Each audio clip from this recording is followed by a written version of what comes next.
Welcome to the Endless Knot. This week we're doing something a little different. Instead of examining a single word, we're having a look at a person whose innovations include both language and science, Erasmus Darwin. No, not Charles, his grandfather, Erasmus.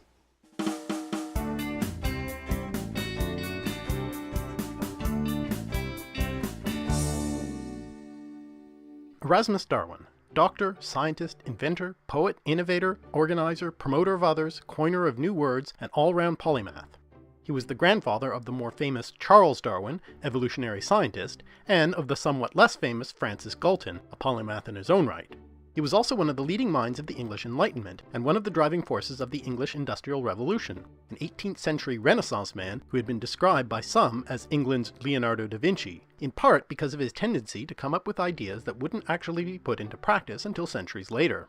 In many ways, though, Erasmus Darwin's most important role was as a connector of ideas, people, and fields. He created learned societies and dining clubs, had extensive and wide-ranging networks of friends, and devoted much of his energy to communicating his knowledge to the wider public. My own interest in Darwin lies not so much in the deeper etymologies of the words he created, so I won't be tracing many of those, but in the way his career highlights the connection between new ideas and innovations, in science and elsewhere, and the need for new words or new uses of words to describe them. This is a fundamental and significant driver of language change. In addition to being a medical doctor and a man of science, Erasmus Darwin had a literary flair, though he was rather self-conscious about his literary endeavors and sometimes published his work anonymously. His literary output included poetry, mostly about nature and science, and he was actually considered to be one of the most influential poets of the 1790s. In his writings, Darwin coined many new words and new senses of old words, some of which made it into regular use. He ranks in the top third of sources quoted in the Oxford English Dictionary, and provides 204 first examples of a word or meaning. So, Darwin was a significant linguistic innovator, and in his poem The Temple of Nature, he even speculated about the origins of language. But what sorts of words were these? Well, he was prolific at verbing nouns, such as to cauldron, put in a cauldron, to horizon, furnish or bound with a horizon, and to lantern, to furnish or light with a lantern. He also produced new forms of words, such as acutish, somewhat acute, blubbery, brineless, freightless, and refreeze. If you're red-blooded and air-breathing, you might have to worry about vampirism, thanks to Dr. Darwin. If that doesn't impress you, you might be amused to know that he was the first person to use the word bottom to refer to a person's rear end. Of course, he also coined a number of scientific terms, such as aeration, alluviation, and anemology, the study of winds, and is responsible for a number of botanical terms such as sapwood and milk parsley. Some of his terms didn't catch on quite so well, such as devaporate instead of condense, and somnambulation instead of sleepwalking. He suggested branks, probably from a Scots word for a kind of gag for a scold, instead of the mumps, but to no avail. But he is the coiner of tonsillitis, which previously had been referred to by such terms as squinsy, strangullion, and prunella, so thank goodness for that. And speaking of tonsillitis, Dr. Darwin was perhaps one of the most renowned and successful medical doctors of his day, largely due to his sympathetic bedside manner and no-nonsense approach. For the most part, he eschewed nostrums and other such superstitious quackery, emphasizing things like exercise, proper diet, and abstention from alcohol. Though he was a rather obese man himself, so much so that he had a special cutaway table allowing him to sit closer to his food, and when on his medical rounds he would send his driver, also a very large man, into the houses first to make sure the floors would hold. After a bout of gout, he gave up alcohol, much to the improvement of his health, and therefore became an advocate of teetotaling. He was so taken with Jacob Schweppes' carbonated mineral water, yes, that Schwepp, that he recommended it for its health-giving effects. Oh, and by the way, he was the first to use the verb to carbonate. He was so well thought of as a medical man that no less a personage than King George III offered him the job of official royal physician, which he turned down, and instead produced his great medical and scientific work, Zoonomia, identifying and describing many diseases, and providing a general description of the life sciences. Of course, the name Darwin immediately calls to mind evolution through natural selection, because of the theories of Erasmus's famous grandson, Charles. Well, Darwin Sr. had his own musings about the evolution of all species from one source through the process of natural selection, first expressed in that medical and scientific treatise, Zoonomia. As he wrote in his final great poem on evolution from the origins of life to civilizations, The Temple of Nature, Organic life beneath the shoreless waves was born and nursed in ocean's pearly caves. First forms minute, unseen by spheric glass, move on the mud or pierce the watery mass. These, as successive generations bloom, new powers acquire and larger limbs assume, whence countless groups of vegetation spring and breathing realms of fin and feet and wing. That word, acquired, in the biological sense, was a Darwin coinage, by the way.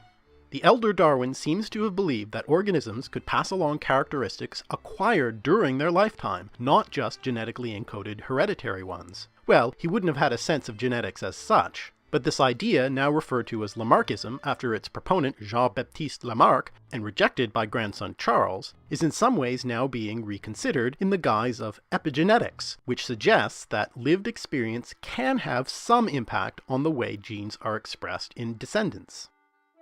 But Erasmus did also seem to presage the idea of natural selection, stating in his Zoonomia that organisms competed out of lust, hunger, and security, and that the strongest and most active animal should propagate the species, which should thence become improved. And clearly championed the idea that all life sprang from a single living filament. And the family motto that Erasmus Darwin adopted was E conquis omnia, everything from shells, which, though he was forced to remove it from the side of his carriage by a paranoid church canon, he kept in his bookplates, in books no doubt read by grandson Charles. However, Darwin's main claim to fame in biology circles is botany. Wanting to isolate his medical reputation from his literary endeavors, he set up the Litchfield Botanical Society as a front for his publications on botany, and his first project in that regard was to translate into English the works of botanist and taxonomist Carl Linnaeus in the form of, believe it or not, a long poem, The Loves of Plants. In addition to outlining Linnaeus's classification system, Darwin explained plant reproduction by personifying plants and describing their, shall we say, amorous activities. Needless to say, this caused some controversy and raised eyebrows in straight-laced 18th century England. I mean, women were reading this stuff. Shocking. Well, Darwin was a progressive thinker and didn't see the need to shield women or other non-specialist readers from accurate scientific knowledge, even about sex. That's why he wrote all of this stuff as a poem. And in writing about the sex lives of plants, Darwin coined the phrases sexual reproduction and sexual propagation, being the first person to use the English word sexual in this biological sense. This poem was paired with another more general and theoretical scientific poem called The Economy of Vegetation, under the joint title The Botanic Garden. Though nominally botanical, this book covered wide-ranging topics on science and industry. And in other writings, Darwin seemed to be the first to clearly describe the process of photosynthesis using carbon dioxide, water, and sunlight to produce food for the plant and give off oxygen, and also suggested the importance of chemical fertilizers such as nitrogen. In writing these poems, Darwin wanted to use plain English words wherever possible rather than Latinate jargon, and found newly coined English compound words more expressive than the Latin. And to make sure he got the vocabulary right, he even consulted famed lexicographer Samuel Johnson. Darwin was the chief organizer of the Lunar Society, a group of scientists and industrialists who were the driving force behind the English Industrial Revolution, so called because of their habit of holding their dinner meetings at the full moon, so they could find their way home in those days before street lighting. Darwin was known as a sociable man and a great supporter of the work of his friends, and his fellow lunatics, as they were sometimes called, included the likes of James Watt of steam engine fame, Joseph Priestley, the discoverer of oxygen, and Josiah Wedgwood of pottery fame. Wedgwood later became a Darwin relation by the marriage of the former's daughter to the latter's son, founding the great Darwin-Wedgwood family, whose wealth, it could be said, made possible Charles Darwin's voyages compiling evidence to support his evolutionary theory. Erasmus Darwin invented a horizontal windmill to power Wedgwood's machinery, and also worked with Wedgwood's business partner Matthew Boulton on the study of gases, expressing the ideal gas law some 20 years earlier than its official discovery. He was also interested in the electrical research being conducted by the scientific community, coining the term electrical to refer to people working on the new science, thus eventually giving electrical engineers their name. Darwin also had his eye on the big picture, cosmology that is, suggesting in The Economy of Vegetation that the universe might be cyclical in nature, alternating between a sort of Big Bang and Big Crunch, long before these 20th century terms came into use, describing how suns sink on suns and systems crush. And then, eventually, nature soars and shines, another and the same. In his quest to understand the cosmos, he designed a multi-mirror telescope that used many smaller mirrors to get around the difficulty of building one large perfect mirror, a system which would only be put into use and first constructed in 1979 in Arizona. And Darwin had another roundabout connection to modern space science. He was the first to use the word hydrogen, borrowing Antoine Lavoisier's term from French, formed from Greek meaning water generating, because when it burned, or in other words combined with oxygen, it produced water. Appropriate too, since Darwin was quick to recognize hydrogen's utility as a highly combustible gas, envisioning both a hydrogen internal combustion engine and a hydrogen-oxygen rocket engine, long before liquid-fueled rocket engines became a reality, after Konstantin Tsiolkovsky developed the necessary equations in the 19th century and Robert Goddard first successfully built one in the 20th. Now, Darwin would often hand off his ideas to others to develop them rather than bring them to fruition himself, as, again, he was worried for his reputation as a doctor, not wanting to be known as a mad inventor. These ideas didn't always get developed, however. One such idea was Darwin's copying machine, which he called a polygrapher. It was based on the pantograph system but greatly improved, and though we don't have Darwin's prototype itself, a copy made by it does survive, and it is indeed difficult to distinguish it from the original. The person he gave it to turned out not to have the funds to patent and market it. This was one Charles Greville, a politician and collector of minerals, plants, artworks, and briefly the notoriously picturesque Emma Lady Hamilton, who later on became the mistress of Lord Nelson. But as a footnote to the story, the friendly rivalry among the members of the Lunar Society led James Watt to try to one-up his friend by inventing the copy press, which was capable of making a copy of an already existing document, and became one of the primary copying devices in use until the 20th century, manufactured, of course, by James Watt & Co. As yet another footnote, years later, Darwin's other famous grandson, Francis Galton, invented another duplicating system, called the cyclostyle, capable of sending an image through the telegraph system as a mathematical code, and then reproducing it on the other end, foreshadowing computer graphics. It was based in part on Edison's electric pen duplicating device, developed further by David Gestetner, which itself became the basis of the 20th century mimeograph machine. In addition to duplicating human writing, Darwin also tried his hand at duplicating human speech, this time as a sort of bet, once again demonstrating the good-natured rivalry amongst the lunatics. His friend Matthew Boulton was to pay Darwin the sum of £1,000 for devising a machine which could recite the Lord's Prayer, the Creed, and the Ten Commandments. While he didn't manage anything so elaborate, he did purportedly build a machine operated by bellows with artificial tongue and lips capable of convincingly pronouncing Mama, Papa, Map, and Pam, a milestone on the road to speech synthesis. Sometime later, a man called Charles Wheatstone constructed a similar setup. Wheatstone's other claim to fame include the invention of the first practical telegraph system, the concertina, and the stereoscope, which allowed for 3D pictures. Wheatstone also came up with a way of accurately measuring the speed of an electrical signal on a wire, the method later used to measure the speed of light. And he invented the Playfair cipher, used right up to World War II, named after his friend Lyon Playfair, the first man to suggest the use of chemical warfare.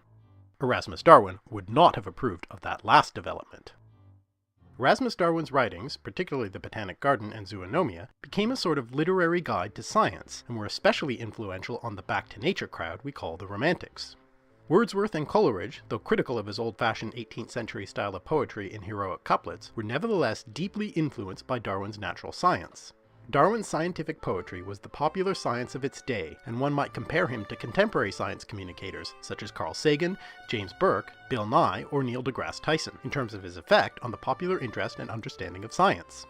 Perhaps most notably, Mary Shelley was inspired to write Frankenstein, with its reanimated corpse, by an experiment described in the Temple of Nature. Mary may well have met Darwin as a girl, as her father William Godwin knew him. Years later she recalled, "Many and long were the conversations between Lord Byron and Shelley, to which I was a devout but nearly silent listener. They talked of the experiments of Dr. Darwin, who preserved a piece of vermicelli in a glass case, till by some extraordinary means it began to move with voluntary motion." She may have confused Vorticella, a microscopic organism, with vermicelli, the pasta, or she may have been remembering an actual pasta-based experiment that he did indeed describe. Either way, Darwin did speculate about the spontaneous generation of life, and after all, he put some effort into the mechanical replication of living things, with his speaking machine and an attempt at making a mechanical bird. And his most famous poem starts with theories about the creation of the world and life. Mary Shelley's other inspiration for the novel was the story of creation of Adam and Eve, as told by Milton in Paradise Lost, which is specifically referenced in the novel. Paradise Lost also in part inspired Joseph Haydn's great oratorio The Creation, for which poet Anne Hunter, née Home, wrote a libretto, which also describes the creation of the planets, including, I suppose, the newly discovered planet Uranus, which its discoverer, William Herschel, initially named Georgium Sidus, George's star, after his patron, King George III, who you remember wanted Darwin as his personal physician. Haydn, being a bit of an astronomy fanboy, visited Herschel, as did novelist Fanny Burney, who, along with poet and librettist Home, was close friends with Samuel Johnson, a man who liked to surround himself with the intellectual women of the day, and whom you remember was consulted by Darwin about scientific vocabulary. As it turns out, Anne Home's husband, John Hunter, was a noted Scottish surgeon who brought the scientific method into medicine, and was teacher and friend to Edward Jenner, developer of the smallpox vaccine, an idea that had initially been brought into England from Turkey by Lady Mary Wortley Montagu, another close friend of Johnson, who by the way was no great fan of Milton's poetry. And this kind of interconnectedness is indicative of Darwin's central role in the popularization of science. Strangely though, Darwin himself never really had a notion of the germ theory of disease. Of course, there are other forerunners to Erasmus Darwin in the role of science communicator, such as the Roman poet Lucretius, who wrote On the Nature of Things, a poem that explained the atomic theory of Democritus, the creation of the world, and Epicurean philosophy. He turned to poetry to spread his message more widely among his Roman contemporaries because its sweetness would help make the bitter science palatable, just as, he said, doctors put honey on a cup to make children drink their medicine.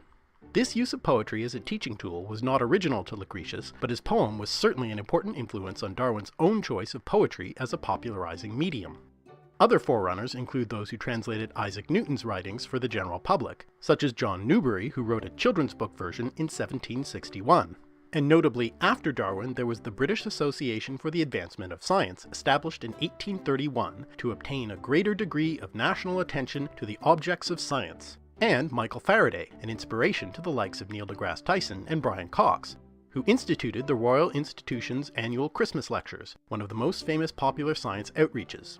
Speaking of Faraday, by the way, he was responsible for conveying the discoveries of Charles Wheatstone, remember him, to the larger world, particularly as he moved away from teaching and engaged mostly in research. In keeping with his desire to spread knowledge more widely, Erasmus Darwin was keenly interested in education, particularly the education of women. He even wrote a treatise on the education of women for the benefit of his two illegitimate schoolteacher daughters, Susanna and Mary Parker, which was remarkably practical and included scientific topics such as botany, chemistry, and mineralogy, as well as a knowledge of manufacturing and industry, and how to manage finances. And Darwin counted among his friends a number of women with an interest in science, including Anna Seward and Maria Jackson. Seward, known as the Swan of Lichfield, had a close, possibly romantic relationship with Honora Sneyd, another Darwin friend who shared his concerns about women's education, also writing on the subject. She later married Lunar Society member Richard Edgeworth, who came up with, though like Darwin often did, failed to develop, the idea of the caterpillar track, which he described as a cart that carried its own road.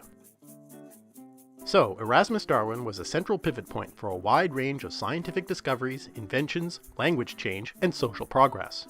And perhaps the driving force of his work, a creative impulse and a desire to connect and communicate, can best be summed up by his own words. Enlist imagination under the banner of science. It's that inspiration that still drives many science communicators today, and I'll end with one who, like Darwin, combines poetry and science. Baba Brinkman, science rapper, whose peer-reviewed Rap Guide to Evolution and other albums show us the continuing value of looking for connections, not divisions, between areas of knowledge. Thanks for watching. If you've enjoyed these etymological explorations and cultural connections, please subscribe to this channel or share it. You can also sign up for email notifications of new videos in the description below. And check out our Patreon page, where you can make a contribution to help me make more videos. Leave a comment or question, or tweet @alliterative. You can also read more of my thoughts on my blog at alliterative.net.